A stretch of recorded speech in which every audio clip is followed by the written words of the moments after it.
Hey friends, and well, let me be honest, probably before this video is over, some of you will consider me as an enemy.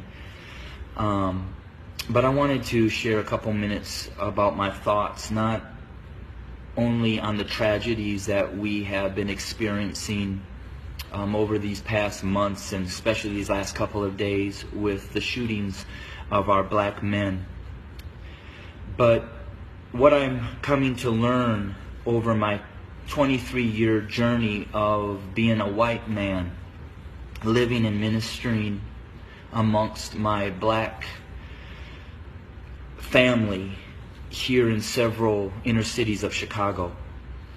And I'm going to speak very black and white because, let's be honest, it's a black and white issue. I want to take you to the book of Exodus, chapter 1, and I wanted to share a little bit of what took place prior to the rise of Moses. When I read that, it talked about that the Pharaoh became concerned and very fearful that the Hebrew slaves were growing in number and in power. So in order to maintain their oppression, he put upon them great labor. He put upon the Hebrew slaves cruelty to keep them down. However, they still grew. And so he brought together some midwives, and he instructed them that when a Hebrew boy was born, kill him. Well, these midwives did not follow, and the Hebrew slaves continued to grow. Eventually, the Pharaoh became so hatred and towards those Hebrew slaves that he made a decree. He put out an order that male baby boy Hebrew slaves were to be killed by casting them into the Nile River. Let's look at America. We brought blacks into this country as slaves. We never intended them to be anything other than a slave. But they began to grow in number and in power, and eventually they fought their way to some freedom. So we became even more cruel. And to keep our black Americans down, we lynched. But yet they rose. So then we used the welfare system, the criminal justice system, to keep them down, to contain them, to destroy them. But yet they rose, and they're rising. Then we built prisons and jails to hold them. Yet they rose. And so now we are doing exactly what the Pharaoh did at the end, sending out a decree: kill them.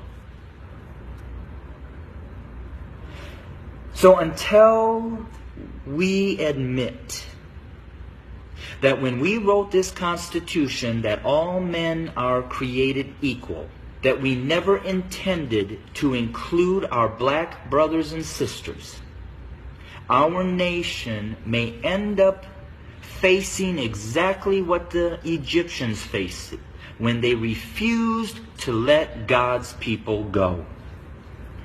So I'm going to say this to my white fellow Americans, that the bloodshed that is on its way is not on the hands of our fellow black Americans, but is on our hands.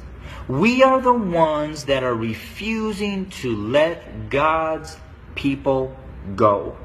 We are the ones that are refusing to acknowledge that we do not value our black brothers and sisters as equal individuals or equal Americans as us white men. And to my black brothers and sisters, the racial issues, as I've said, have been there from the very foundation. But why do we see it more? Because there's a shifting. See, us white men have been at the head since the foundation. But we've had a black president. And you know, we've done everything in our power to keep him from really changing things. Now we have another minority rising to the top, a white female. What does that say? Those of us who are white men who have been at the head are now starting to see and fear that we are going to become the tail. And we know what we've done to you.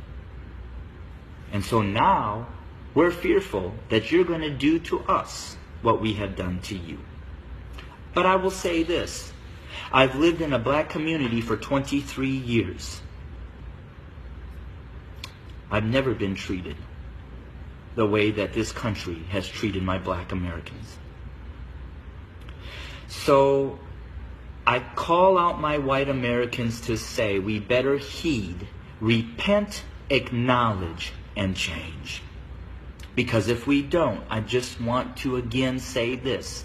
The bloodshed that we will experience is on our hands, not the hands of our fellow black Americans. I welcome your comments. I welcome your feedback. Hit me up on Facebook or go to my webpage at www.studio2911.org. Again, that's studio2911.org. I don't necessarily know the answer, except for us white Americans need to repent, acknowledge the lies that we have taught, acknowledge our value system of equality. It is not here, and it does not include our black brothers and sisters. And we need to change, and we need to change now. Thanks for your time. Bless you.